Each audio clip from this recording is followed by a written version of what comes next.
कभी सोचा है कुछ जगहें क्यों इतनी डरावनी या रहस्यमयी लगती हैं?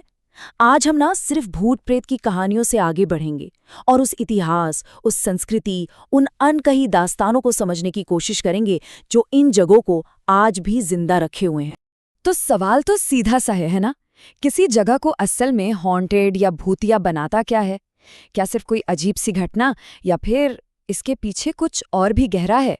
देखिए, इस पड़ताल में हमारा मकसद कोई भूत ढूंढना नहीं है, नहीं, बल्कि ये समझना है कि कैसे इतिहास और लोगों की कही सुनी बातें मिलकर किसी जगह की पहचान बना देती हैं। रॉयल राजस्थान ट्रैवल्स का यह कोटेशन सच कहूं तो हमारी आज की पूरी बातचीत का सार है।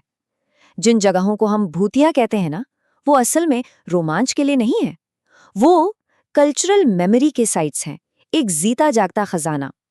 वे उन त्रासदियों, कहानियों और विश्वासों को सहेज कर रखती हैं जो वक्त के साथ धुंधली नहीं पड़ती।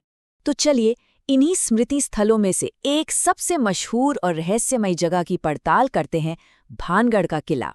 ये एक ऐसी जगह है जहां दो बिल्कुल अलग अलग कहानियां एक साथ चलती हैं, एक जो इतिहास की किताबों में दर्ज है और दूसरी जो पीढ़ियों से लोगों की जबान पर है।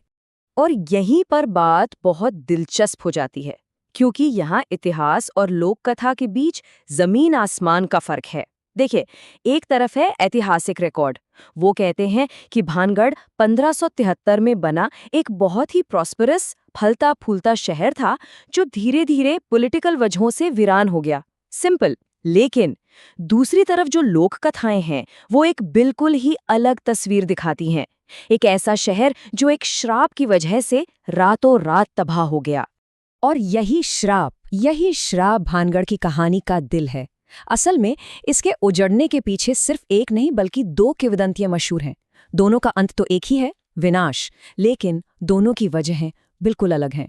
पहली कहानी है एक साधु की जो किले के पास ही तपस्या करती थे। उन्होंने एक शर्त रखी थी कि महल की परछाई कभी भी उनके स्थान पर नहीं पड़नी चाहिए। लेकिन जब एक महत्वाकांक्षी राजा ने महल को और ऊंचा बनवाया तो उसकी परछाई ने साधु को छू लिया और उनके श्राप से पूरा शहर खंडर में तब्दील हो गया। दूसरी कहानी तो और भी ज्यादा ड्रामेटिक है।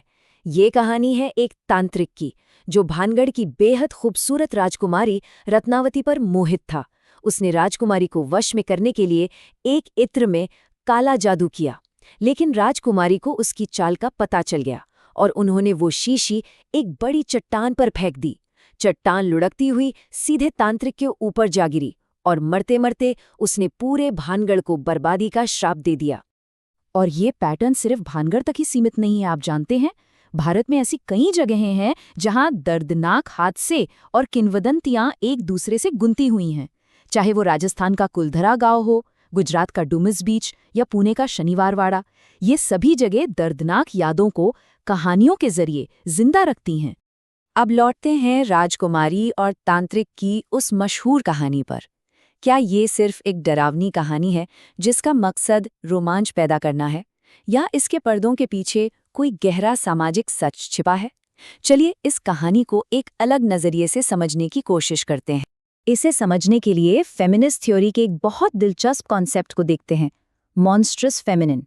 ये सिद्धांत बताता है कि जब भी कहानियों में कोई महिला अपनी शक्ति, अपनी इच्छा या अपनी आज़ादी का इस्तेमाल करती है तो समाज के डर उसे एक खतरे या राक्षसी ताकत के रूप में दिखाते हैं। तो चलिए इसी नजरिए से भानगढ़ की कहानी को परत दर परत खोलकर देखते हैं।